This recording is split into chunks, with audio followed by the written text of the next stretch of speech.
Assalamualaikum warahmatullahi wabarakatuh. Waalaikumsalam Saya Gagan warahmatullahi. dari Korwil Karawang. Izin bertanya, Abah, mungkin agak sedikit menyimpang. Tadi di perjalanan terlintas gitu, teman-teman sambil sambil ngendarain mobil, sambil ngobrol diskusi gitu kan. Ada suatu yang jadi sedikit menggelitik gitu kan. Kita saling bertanya satu sama lain, cuman belum ada titik kepastiannya. Intinya itu mengutip di ayat Al-Quran, wa ma khalaqtul jinna wal insa illa liya'budun, dan tidaklah Allah ciptakan jin dan manusia kecuali untuk beribadah. Nah, di dalam rangka beribadah kita kan istilahnya mah menyebarkan agama Islam, dari umat manusia dan umat jin juga. Nah, dari situ kemudian ada yang nyeletuk terkait dari TJO sebelumnya, bahwasanya KJRT itu jangan sampai ngefansnya itu berlebihan sampai mendoakan atau yang istilahnya mah tawasul gitu kan, sampai seperti itu. Nah, apakah di dalam doa-doa kita untuk muslimin dan muslimat, wal mukminin dan wal mukminat itu bersifatnya untuk manusia dan jinnya atau gimana? Kemudian yang kedua, apakah ada batasannya atau boleh gak mendoakan mereka? Sekian. Assalamualaikum warahmatullahi wabarakatuh. Pertanyaan bagus ya, berkenaan dengan jin dan manusia, terutama tentang jin-jin muslim seperti KJRT. Oke. Ayat-ayat Quran yang bercerita tentang atau membahasakan dengan kum atau hum itu terkena kepada mereka. Makanya innamal mu'minuna ikhwah, sesungguhnya orang-orang mukmin bersaudara, terkena kepada kaum jin. Jadi kita bersaudara dengan jin-jin muslim. Sebagaimana salah satu hadis panjang yang diriwayatkan oleh Imam Bukhari tentang masalah makanan jin, yaitu tulang belulang yang disebut nama Allah padanya. Itu memang Nabi membahasakan tulang itu adalah makanan bagi saudara-saudara kalian. Jadi Nabi membahasakan sahabat itu memiliki saudara-saudara dari bangsa jin. Artinya mereka bersaudara. Apalagi ketika kita, terutama di hari Jumatnya, khutbah Jumat itu umumnya kita berdoa, sang khotib itu Allahumma gfir lil muslimina wal muslimat wal mu'minina wal mu'minat.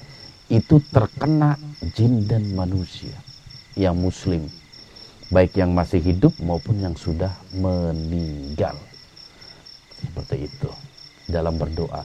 Lantas bagaimana kaitannya dengan tawasul, mendoakan dan lain sebagainya? Kenapa SDG itu tidak membuka secara gamblang? Karena kita khawatir dengan keilmuan para penonton kita yang masih kurang bisa paham gitu loh. Makanya kita mengesampingkan itu dulu. Karena khawatirnya dia karena keimanannya lemah atau ilmunya itu belum banyak, belum paham, malah salah kaprah dan mendahulukan mereka. Kalau gitu, karena jin muslim saudara kita, boleh dong saya minta tolong ke saudara, namanya saudara. Ya, seperti itu.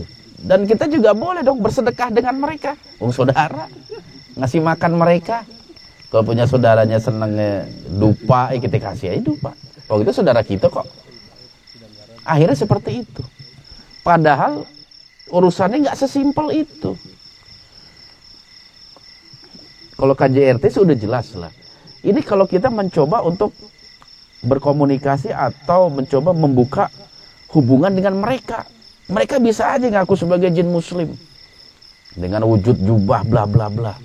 Akhirnya kita terpuruk seperti waktu kita liputan di Karawang. Itu menjadi pelajaran berharga itu. Ternyata kehet pun ada yang bisa ngaji. Iya. Itu sama, kehet manusia juga jago ngaji. Iya. Orang-orang orientalis itu jangankan ngaji, Quran aja hafal. Kalah kita yang udah muslim puluhan tahun. Kaum orientalis yang mereka sengaja belajar Islam untuk mencari kelemahan Islam, mereka banyak yang hafal Quran. Mereka banyak yang hafal hadis. Padahal mereka bukan seorang muslim. Jin juga sama, pada tingkatan seperti itu. Makanya daripada mengandung resiko yang lebih besar, makanya hal itu kita singkirkan dulu. Bahaya, karena apa? Yang berwujud aja masih banyak yang perlu kita doain. Gitu. Dan kewajiban kita kepada yang berwujud. Kewajiban dakwah kepada manusia, bukan kepada alam jin. Seperti itu. Jadi ada apa namanya, manfaat dan mudaratnya mana kita lihat. Lebih banyak mana mudaratnya atau manfaatnya. Cuman kalau secara hukum fikih saklek boleh, mana yang larang? Saklek. Tetapi kan kita nggak melihat sekedar unsur-unsur fikih, tapi ini dalam rangka edukasi. Kalau dalam rangka edukasi kita boleh menyalahi ilmu fikih. Iya, karena dulu saya di pesantren juga sering debat sama ustadz. Santri-santri pesantren harus puasa Senin Kemis. Protes. Ustadz, Nabi aja mensunahkan. Kenapa Ustadz berani mewajibkan? Apakah Ustadz lebih tinggi kedudukannya dari Nabi? Kaget Ustadz digituin. Lah iya. Senin Kamis Nabi aja mensunahkan. Tapi Ustadz mewajibkan. Apakah Ustadz lebih tinggi kedudukan dari Nabi? Pesantren saya tuh kayak begitu. Kita jawab apa coba?